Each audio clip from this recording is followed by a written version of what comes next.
Cornerstone Retirement Partners presents Your Course to Retirement with Grand Rapids Certified Financial Planner Ron Corser and Nolan Gosley. Cornerstone Retirement Partners are planning today for the potential of tomorrow. And welcome into the program. This is your Course to Retirement with Grand Rapids resource for the important information for conversation and education, the common sense approach to planning for our financial and our retirement future. The team from Cornerstone Retirement Partners joins us on the program each and every week, and returning to the show, very special member of the team, Nancy Corser, who heads up the health care side of the planning team there. They do handle health and wealth, and it's great to have those in combination. And it's always great to see you on the program here, Nancy. Thank you very much, Peter. Happy to be back.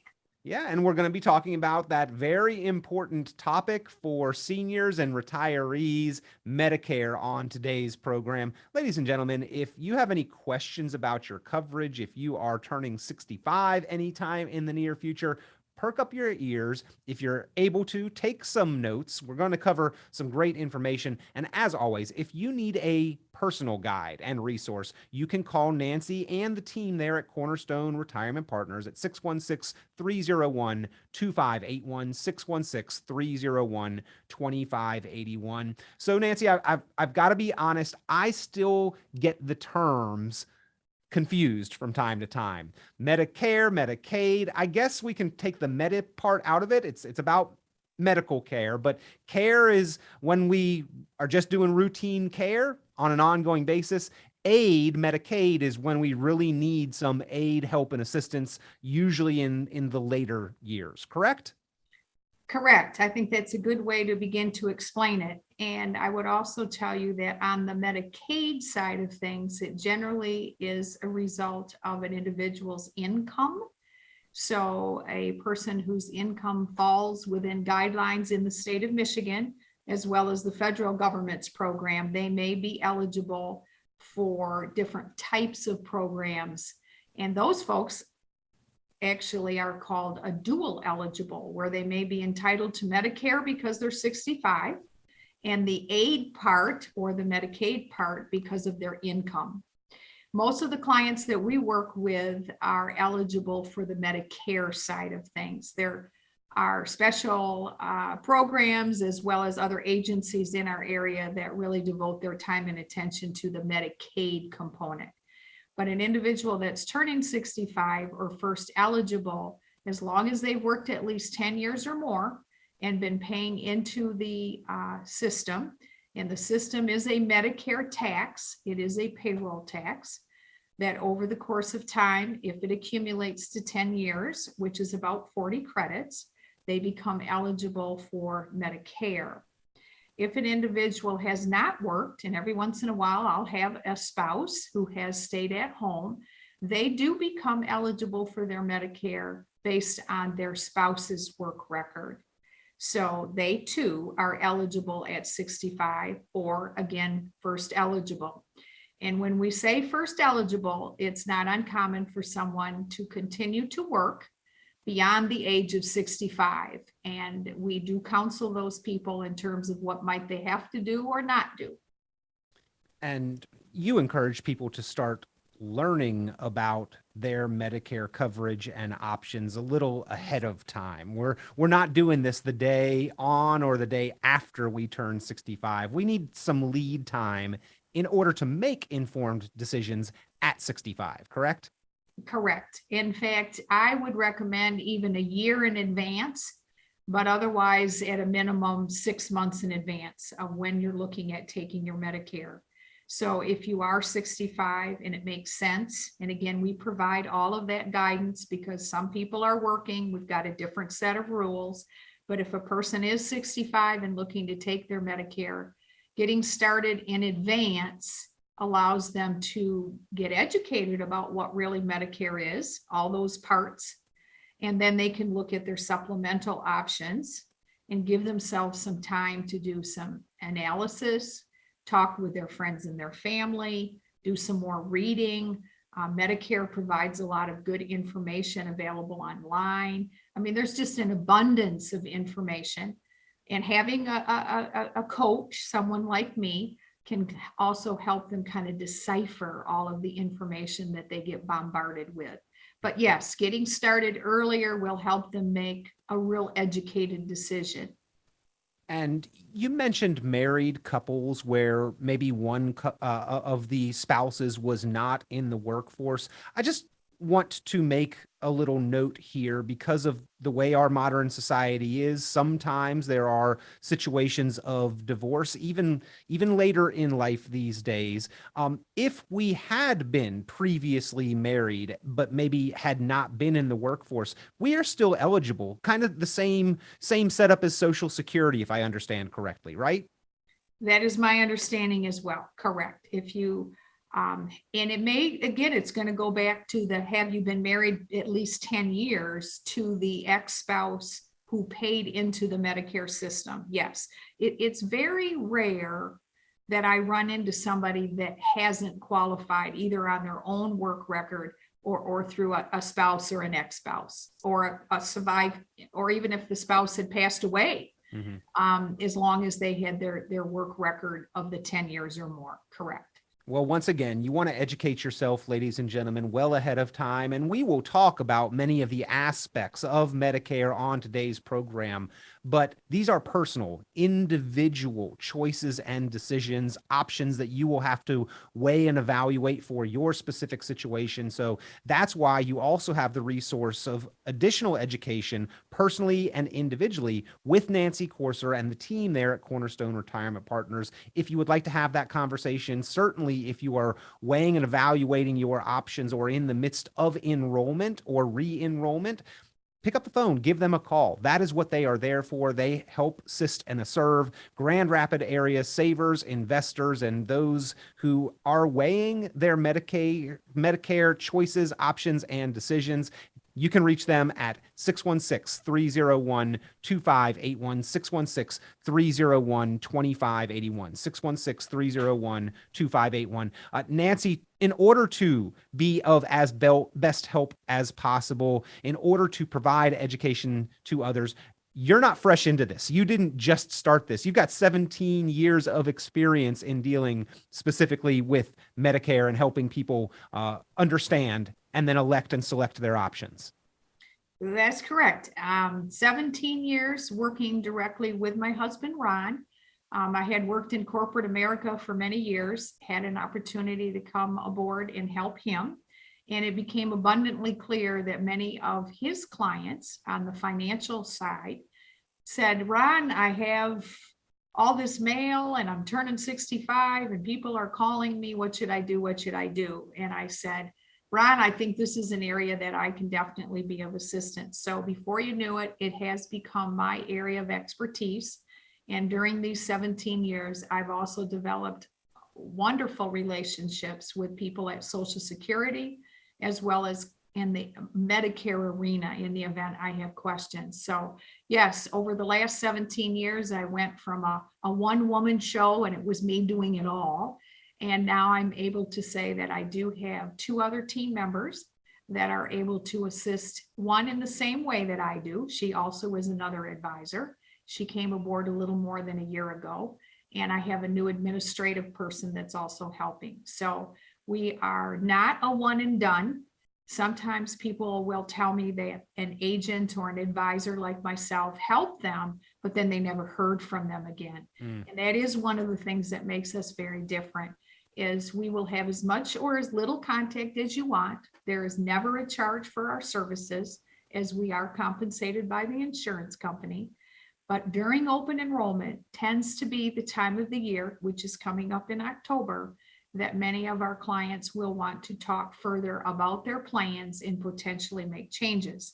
So as my practice grew, it became abundantly clear that with that very important time of the year and a very busy time of the year, that I was going to need more help. So like I say, we are not a one and done. We offer that service throughout the year, but specifically in the fall, making sure that if you want to meet face-to-face or want to talk on the phone about your plan, that we have availability to be able to do that. all important factors when considering your source of information and the professional help and assistance that you are enlisting, ladies and gentlemen. No cost, by the way, to you for that help and assistance. That's certainly a fantastic benefit. I want to make another point here, Nancy. A point of distinction is that we are talking insurance. In the insurance world, there are sometimes what are known as captive agents, and then there are also what are known as independent agents. And this is a differentiating point. You are an independent agent. You have access to many, many different companies and many, many different plans. So I feel as though that can help us get a true, fair evaluation of all of the choices and options. Definitely. So as an independent agent, I felt it was important to be able to offer other choices or options, because some of the benefits and certainly some of the premiums associated with the supplemental plans, which we'll talk briefly about later, vary by company. So as an independent, I now have knowledge of what some of those little nuances might be. You might have somebody who's really interested in dental and a more enhanced dental type of option, and we might go one way with their plan. Or I might have somebody who says the hearing aid component of the plan is very important. Or someone that says, I really don't want to pay anything in my out-of-pocket, and I'm willing to pay more upfront in a premium for my supplemental. So yes, it allows for greater flexibility, more options in terms of being able to look at plans. And then many of the plans are networked when we talk about the Advantage plan, which again, we'll talk about a little bit later on. So some doctors participate in some plans, but not all plans. So as an advisor, I do have probably anywhere from 15 to 20 different carriers that I know and love very well and know all the different idiosyncrasies. And there are tools available to me, as well as sharing it with my client online, where we can do comparisons together so that you can get an idea of what the differences are and try to hone in on what's really important to that person. The other thing I would mention, and not everyone knows this, is the government does control the commission that is paid to every agent for what is referred to as the Advantage plan and the prescription drug plan. The Advantage plan is known as Part C, as in Charlie, and the Part D, as in David, is referred to as the prescription drug plan. And the government mandates and controls and regulates the commissions everybody receives. So no matter where you are in Michigan, and it's done on a state-by-state basis, there is an agreed upon amount of money. So sometimes people will say, well, you know, Nance, I think I understand this. I really don't need any more of your help. I'll just go direct to the carrier. You don't really have any benefit in going direct to the carrier, because there is no discount that's offered.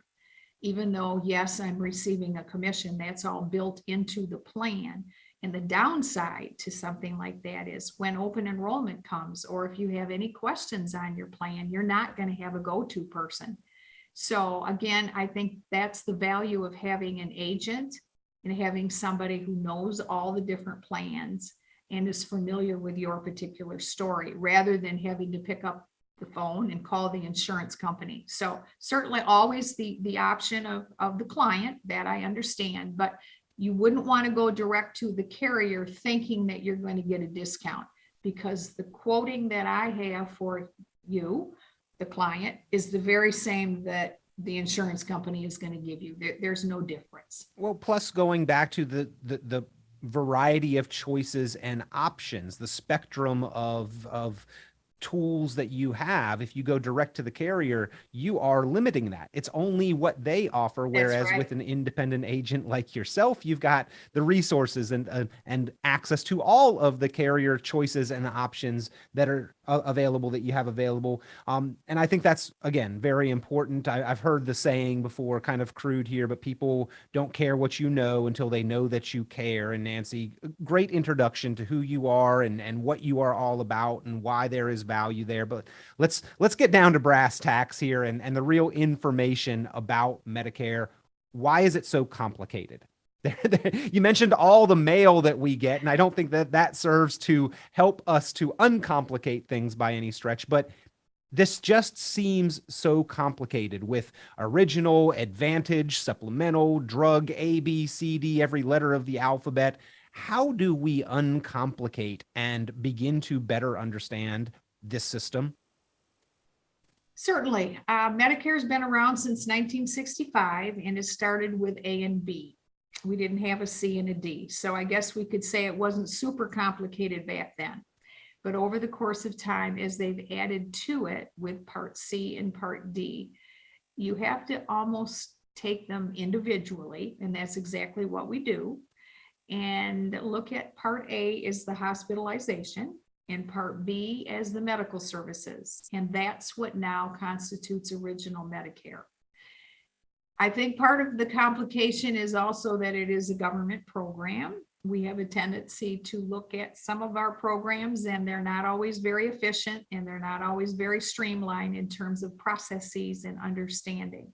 And they tend to layer additional levels of complexity on top of things rather than streamlining things over time. Exactly. And that's more or less what has happened, is it just kind of evolves into this growing thing that's out there, complicated then with mail and advertising and phone calls that are coming from carriers and other agents, and that just becomes extremely overwhelming.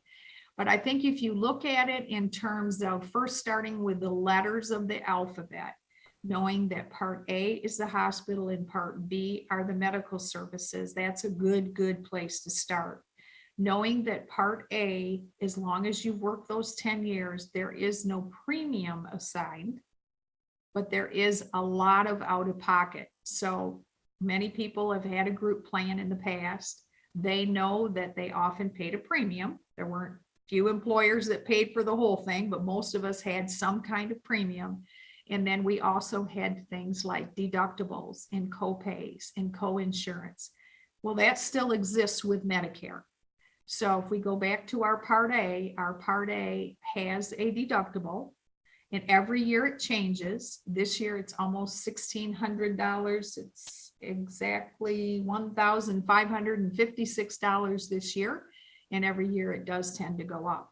Mm-hmm. And the longer you're in the hospital, because that's Part A, then you also have what we call a copay that's associated with it. So again, part of the education will unpeel all of that, but think of A as your hospitalization. You've been admitted to the hospital, and all those services are going to be billed under Part A, but they're not free.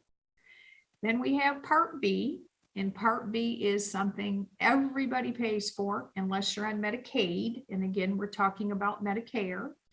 And what's important here is that Medicare Part B, the premium that everybody pays on a monthly basis, is based on your income. And what the government does is they look back 2 years at your income tax, because they have access to all of those records, and it's your modified adjusted gross income. And if you fall within a certain level, you may be what we call a higher income beneficiary. And when you are tagged with that for the entire year, and you will pay more than the base premium. So at a minimum, there is a base premium this year for everyone in the United States of $170.10 per month. So if your income exceeds, as a married couple, $228,000, in fact, the limit is $182,000 to $228,000, you will pay more than the $170.10. And you also get tagged with paying more for your Part D. And you don't even get a prescription drug plan. But again, being a higher income beneficiary, and they have different levels and thresholds and so on, The government says, we look at your income tax return, we send you a letter, we're going to tell you what it's going to look like for the upcoming year. But the base premium for Part B is $170.10. Now, what you get for your Part B are all the medical services. So you're no longer admitted in the hospital. You've left the hospital and now you have gone home, and the doctor says he would like to see you. That is subject to 80% Medicare paying, and you are responsible for the 20% co-insurance. So if your doctor bill is $200 and all you have is original Medicare, just Part A and B, that's it. That's all you've got. You just has a red, white, and blue card. You're good to go.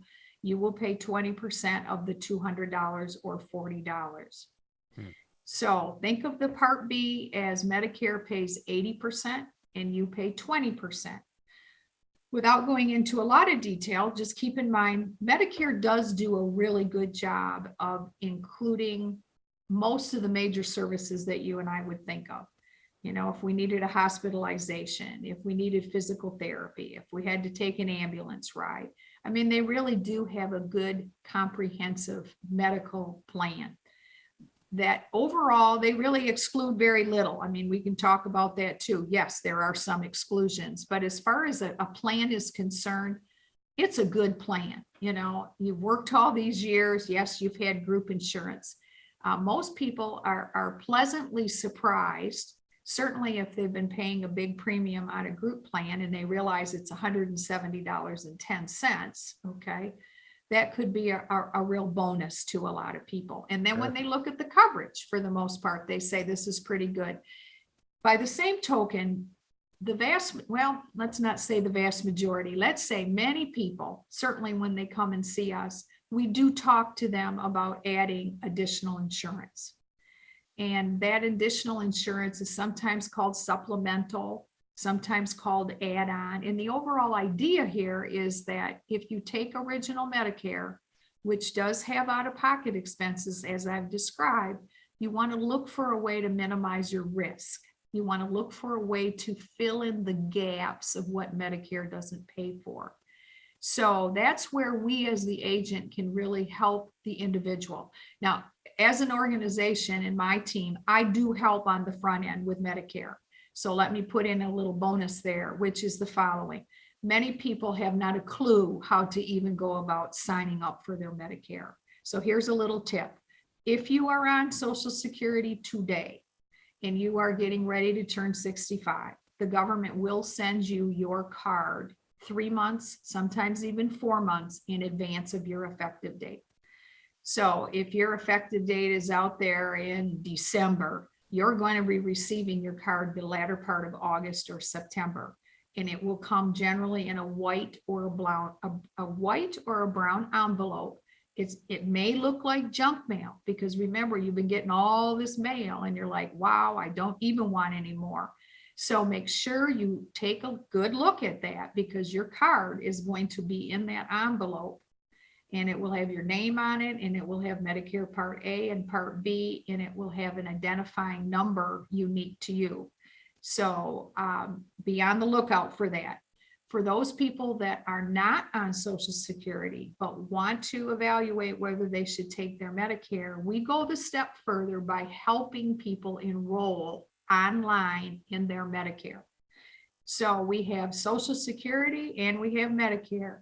Social Security collects the Part B premium, and they are the ones that do the actual enrollment on behalf of Medicare. So if you do come and see us and you say, I want some help getting enrolled because I'm not on Social Security, all we ask is that you take along your Social Security sign-in credentials.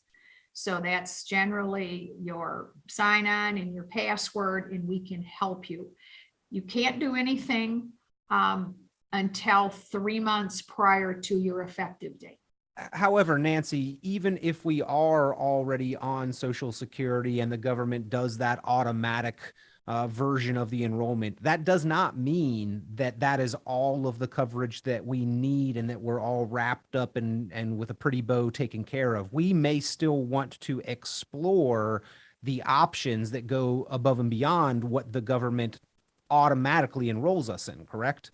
Absolutely. Okay. In fact, if you would see, and we always share this with our clients, is there is a Medicare cost sheet which will detail for you the out-of-pocket that I described with Part A and Part B.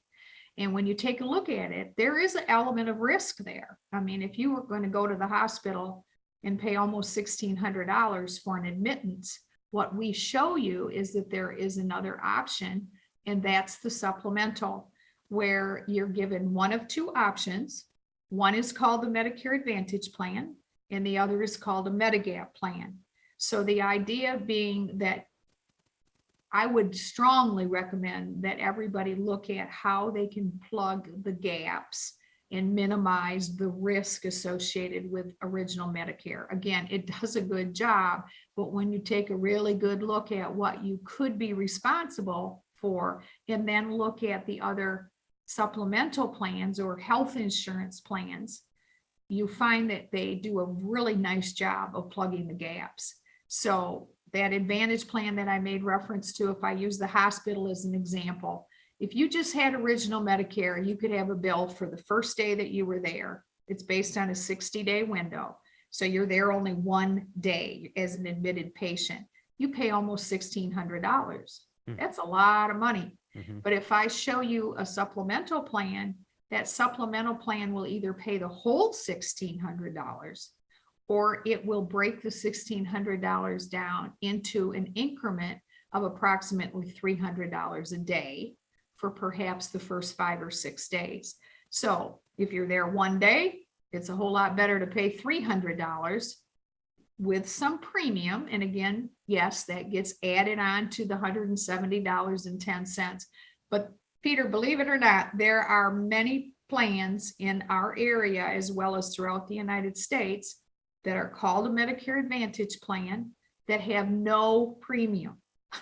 So you pay the $170.10 and you get bonus because you come aboard with an insurance company's plan. We verify that the doctors are in the network. We look up your prescriptions. We walk carefully through the plan, and you'll see that instead of a doctor bill of $40 or $80, which was a function of the 20%, it could be zero.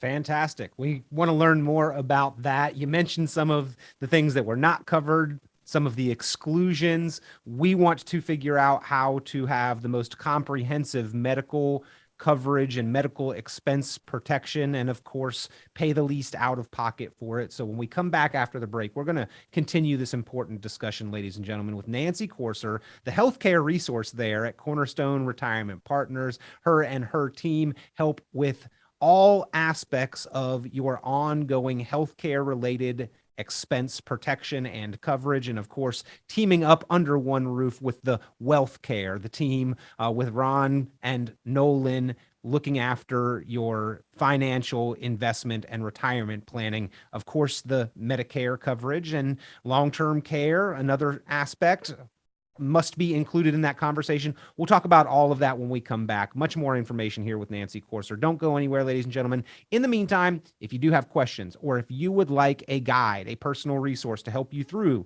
these complicated and important decisions, pick up the phone, give Nancy a call. No cost, no charge.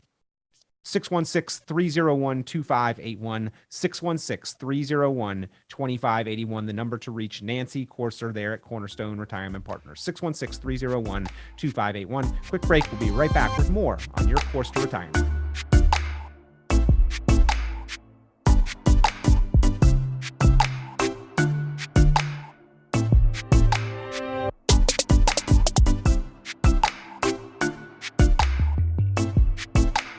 And welcome back into the program. This is your Course to Retirement with very special guest on the program today, Nancy Courser, who handles the healthcare side of planning there at Cornerstone Retirement Partners. If you've got questions about your healthcare or your wealth care, your financial investment and retirement planning, and of course, how to get the best coverage possible for protection and minimization of those healthcare related expenses, Cornerstone Retirement Partners, your resource there with everything all under one roof, ladies and gentlemen. In Grand Rapids area, savers and investors, retirees and pre-retirees turn to and have trusted Cornerstone Retirement Partners to help guide them through the planning process. They are a resource to you. Pick up the phone, give a call if you have any questions, 616-301-2581, 616-301-2581. We've had a fantastic introduction and overview to Medicare. Why is it so complicated? What are the different options? What does it cover? What maybe are the exclusions, the things that it doesn't cover? And where could we potentially run into some additional costs and expenses? Nancy, in the first segment of the program, you actually made a comment and had a conversation about the income-related means testing associated with our Medicare premiums. It's known as IRMA. If we've got too much income showing on our returns, on our modified adjusted gross income, then our Medicare premiums can actually be higher.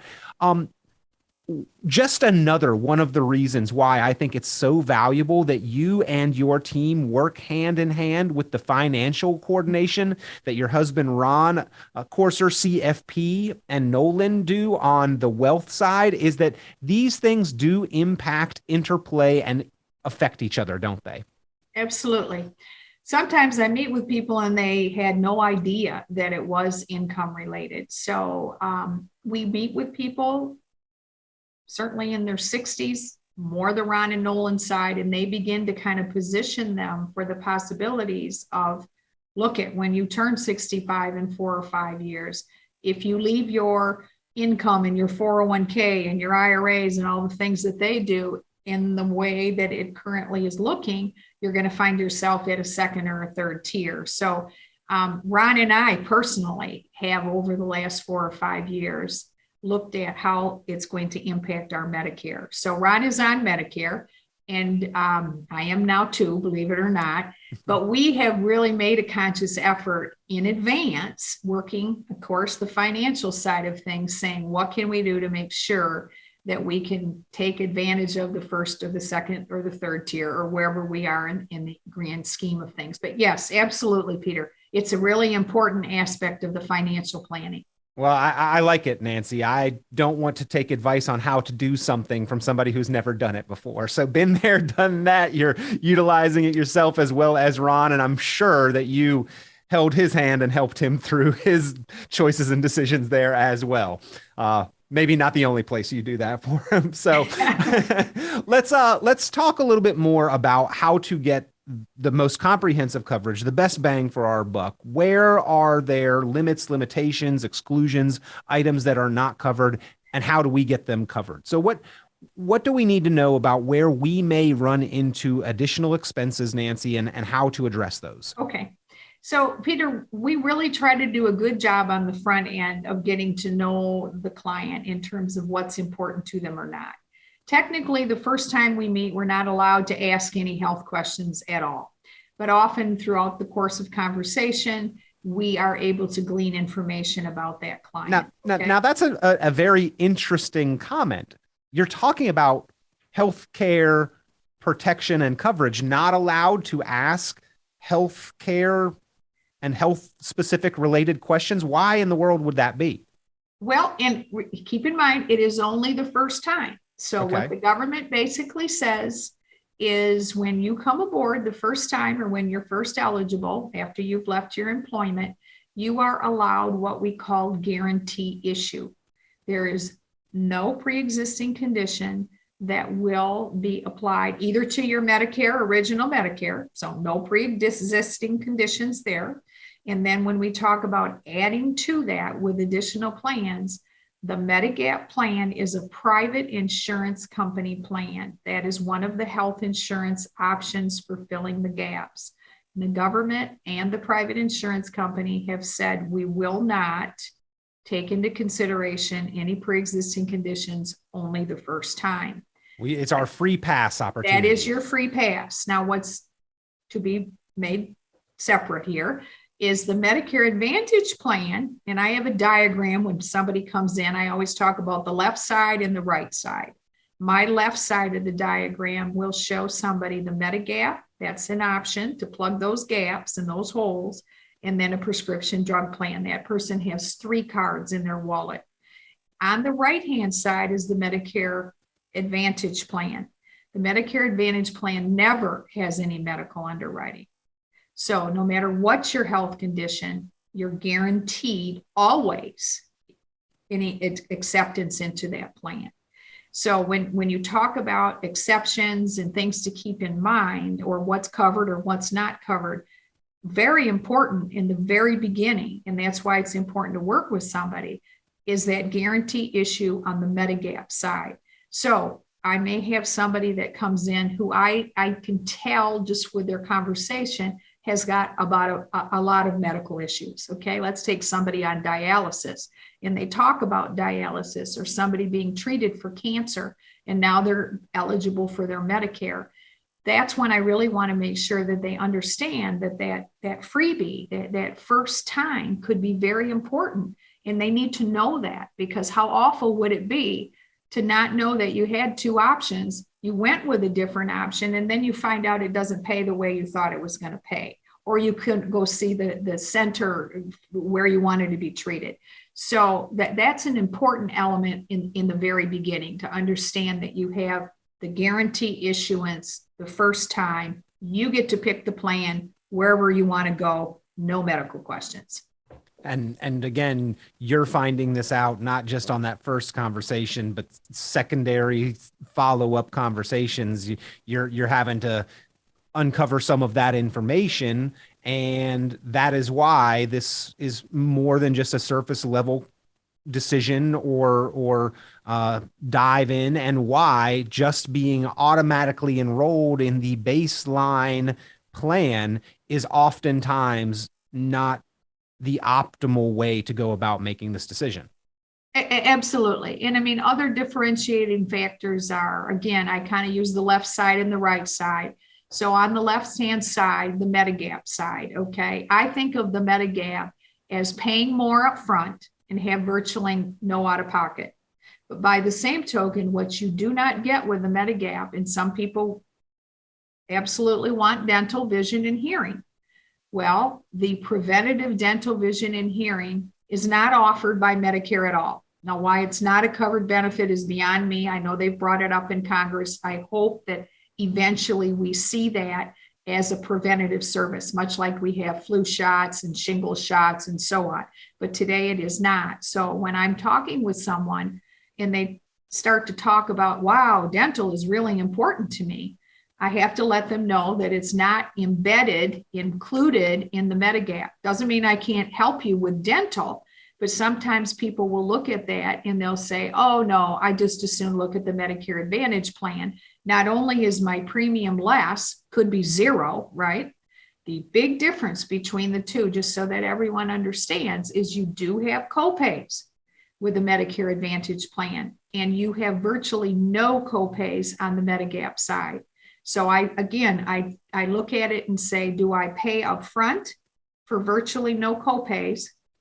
I might have months where I pay $100 and some premium, but you know what? If I go to the doctor, I go get an MRI, if you need an ambulance ride, I got it covered.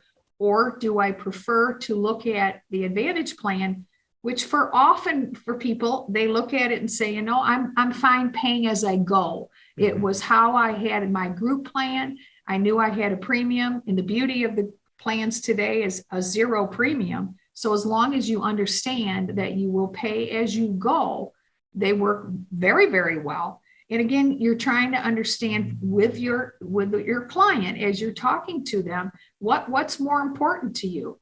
Are you comfortable with the concept of incurring more risk? But with the Advantage plan, it does have a maximum out of pocket, just like a group plan. So you have a catastrophic level. You don't have to worry about it being open forever in terms of unlimited risk. And those plans have some of the other little bells and whistles that people like, with the dental and the vision and the hearing and so on. So it's trying to understand, what did they have in the past? Did they like that? Would they rather pay more upfront and have no copays? Are they okay with a network and their doctor? Does the doctor participate? So there's a lot of different variables that come into play as to, are you better suited on the left side? Are you better suited on the right side? It sounds a little bit like a pay me now or pay me later. And I guess we have to Yes. make a decision and decide between the two. Is it possible, Nancy, to have both? Or is it possible to change up later on based on Sure. a change in our circumstance? That's a good question. And that's one that comes off frequently. No, you cannot have both. You can only have one at a time. Okay. I figured that was the answer. Yeah. Okay. And in terms of the Medigap, that's the more expensive plan. Okay. And you get your freebie. You don't have to answer any medical questions. So you're off and running. Yes, you can switch out of that plan and move into a Medicare Advantage plan and do that during open enrollment. So I send everybody a postcard in September announcing open enrollment and say, if you want to come in and talk about your plan, now is the time. So the person that's in the Medigap who wants to make a move to the Medicare Advantage plan stays in his Medigap to the end of the year and then can move into the Medicare Advantage plan. And we help with all the paperwork and so on and so forth. But caveat, that's not when we have the free pass, right? No. We only have that the first time. That's very true. But what the government does say is that person that made the move, if within the next 12 months, so let's say they made the move there on January 1st, if next year they're in the Medicare Advantage plan, at any point in time, they say this was a bad move. I should not have done this. Now I have some medical conditions I may not have even have known about. The rule is that you can return to the same carrier or the same Medicare, Medigap provider. So whoever you had before you made a move, they have to take you back. We get one mulligan do-over. You get one mulligan do-over, but after 13 months, then you have to go back and submit yourself to the medical underwriting and be able to answer all of the medical questions to get back into a Medigap plan with any carrier. So, Nancy, we talked about Part A, hospital, Part B, medical service, Part C, the Advantage plans, Part D, the prescription drugs, but it seems like I hear about Part H and G and all these different letters that follow. 4 options I can wrap my arms around. 26 options are a little tough for me. What are all of those additional letters later on down the alphabet? And again, when we said things were confusing and complicated, that's another area of complication because Medicare oversees the parts. And the other letters that you are referring to are plans. So we had parts, there were 4 of them, you just listed them. On the left-hand side with the Medigap, if I was to show you a matrix of your possibilities with Medigap, you would see that that's where they introduce the concept of a plan. So the most popular plan letter for a Medigap is Plan G as in go. And again, if I was to show you the matrix, it would insert itself and virtually cover all the gaps that we just went through for Part A and Part B. So it picks up the 20% for the Part B. It picks up the Part A with the almost $1,600. So there are a series of letters, again, complicates because they have a Plan A and a Plan B and so on and so forth. But the ones that you generally hear about are Plan G as in go, Plan F as in Frank, and Plan N as in Nancy. Those are the 3 popular ones. Now, the Plan F as in Frank is no longer available. The government eliminated that back in 2020. There are still a few people that might be eligible for it if they have Part A only of Medicare, and it's dated prior to January 1st. But for the most part, people that are brand new coming aboard today, born in 56, born in 57, and so on, they are not eligible for Plan F. So when you hear Plan F, Plan G, Plan N, some of the other letters, be thinking the left side because that's the Medigap or the Medicare supplement. And it's just, the more you pay, the more you get. So Plan F was the most expensive.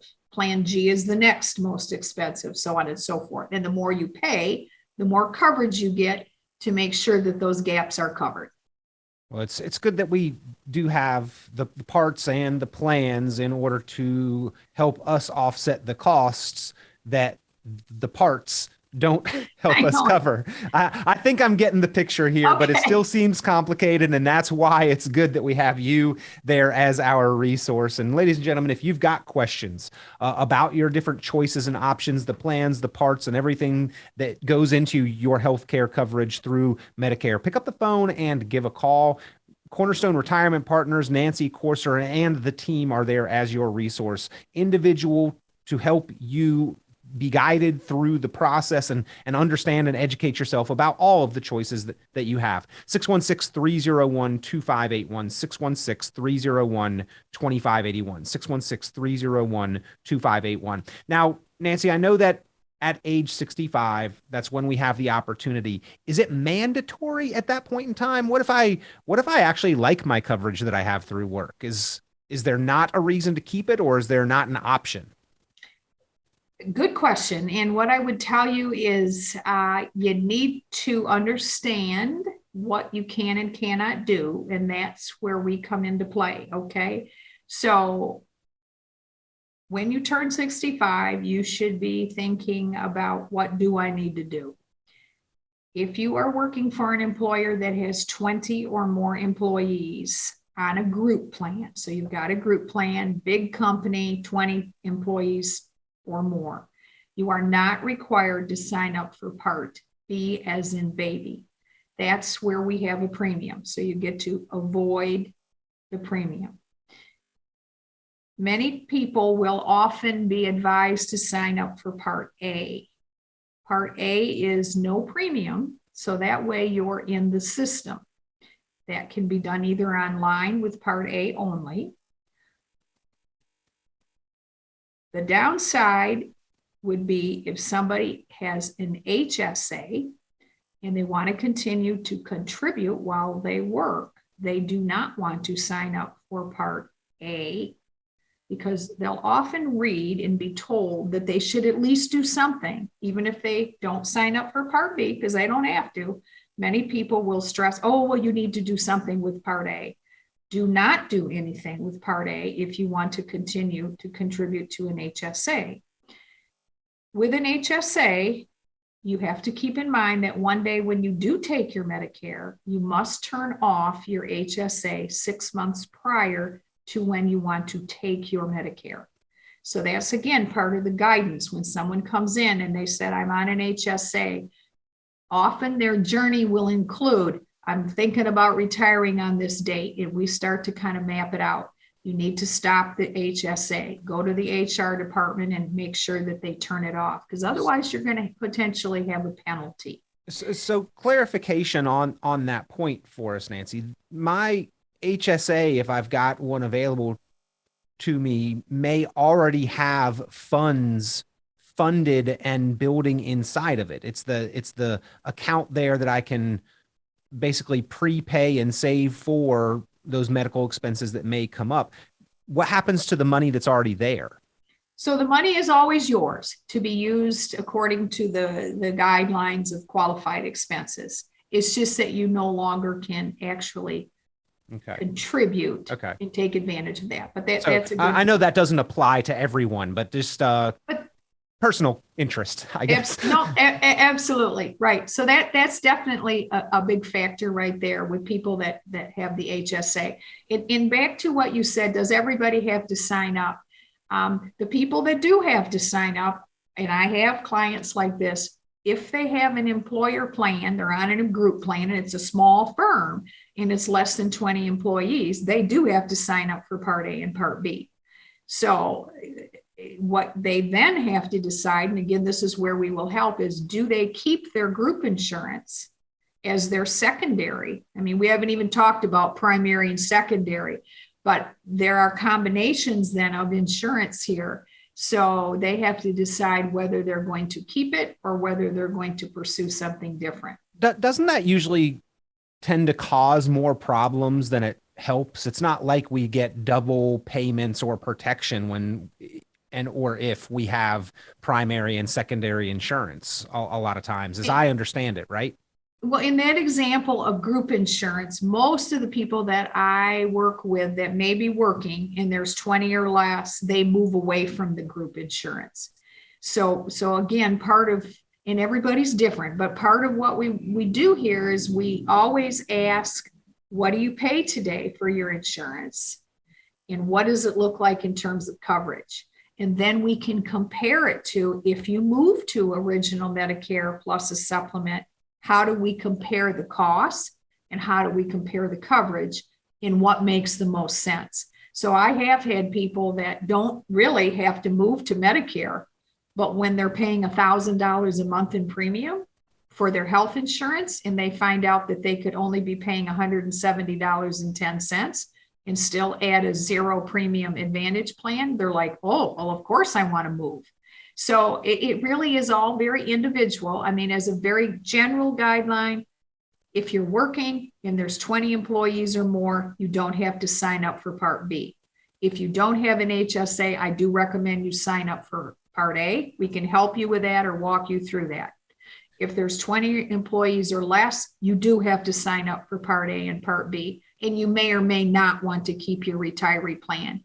But again, we'll do the analysis with you if you bring along the documents and say, this is what I have with my employer. What would it really look like if I made a move? So many complexities and just sorry. No. Yet again, why it's so important to have a guide, to have you who knows this stuff. Hey, what of this applies to my situation? I turn to you, Nancy. That's my solution there. I know there are several other items you wanted to make sure we covered. We've only got about 5 minutes left in the program. Everyone must have a Part D coverage, even if we don't take medications. Otherwise, there's a penalty for signing up. If you've got Medigap and you're still in good health, you may actually qualify for a plan at a different carrier, which, unlike the open enrollment, can actually be done at any time in the year. You want to jump on one or both of those real quick? Let me jump on the second one. They're both fairly quick. So I have a lot of people that have the Medicare supplement known as a Medigap. They have Plan G. And they'll tell me, I've been in it for a few years and it's getting kind of expensive because every year it goes up based on your age and a cost of living increase.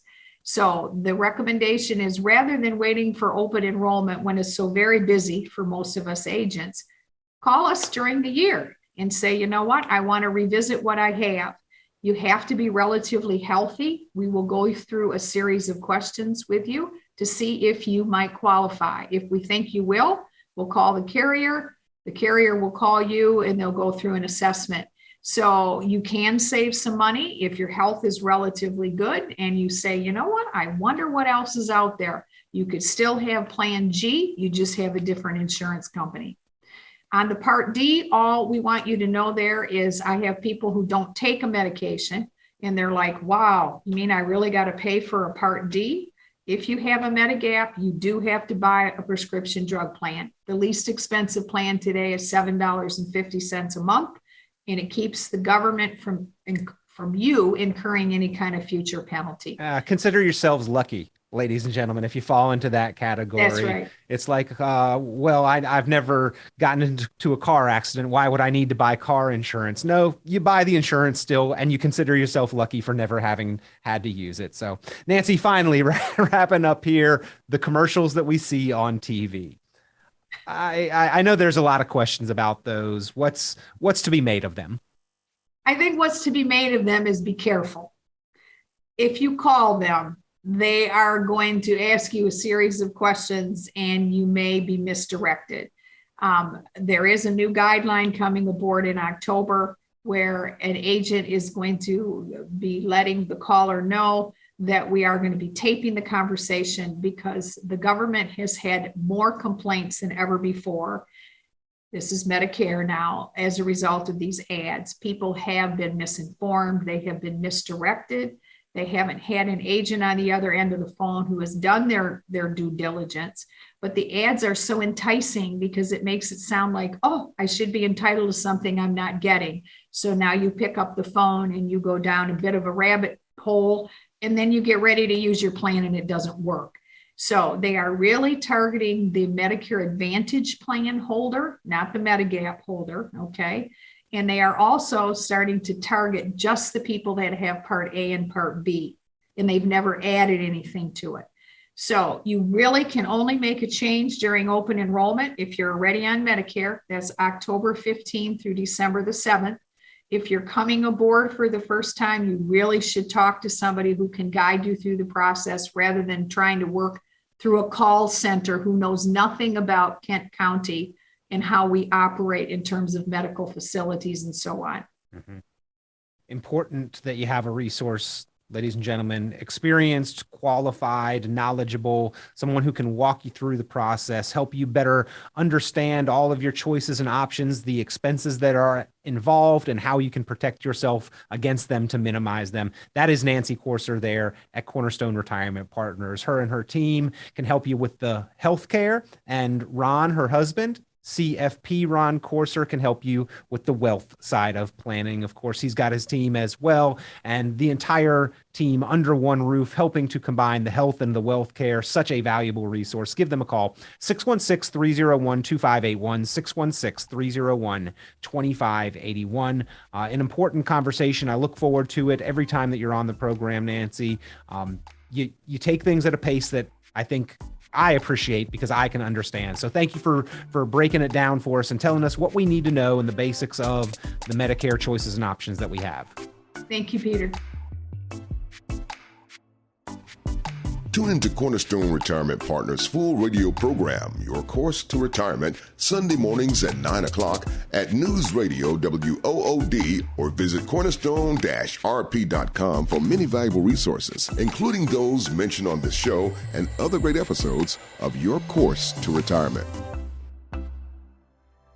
The content of this radio show is provided for informational purposes only and is not a solicitation or recommendation of any investment strategy. You are encouraged to seek investment, tax, or legal advice from an independent professional advisor. Ed Slott's Elite IRA Advisor Group is solely an indication that the financial advisor has attended training provided by Ed Slott and Company, passed biannual examinations on material covered at conferences and in webinars, and met other membership requirements, and does not constitute an endorsement of any kind. Ed Slott's Elite IRA Advisor Group members pay a fee for the educational programs that allow them to be included in the Ed Slott's Elite IRA Advisor Group. Membership does not guarantee investment success. Fiduciary duty extends solely to investment advisory advice and does not extend to other activities such as insurance or broker-dealer services. Advisory services offered through Brookstone Capital Management, a registered investment advisor. Advisory clients are charged a quarterly fee for assets under management, while insurance products pay a commission, which may result in a conflict of interest regarding compensation. Any investments and/or investment strategies mentioned involve risk, including the possible loss of principal. Any comments regarding safe and secure investments and guaranteed income streams refer only to fixed insurance products.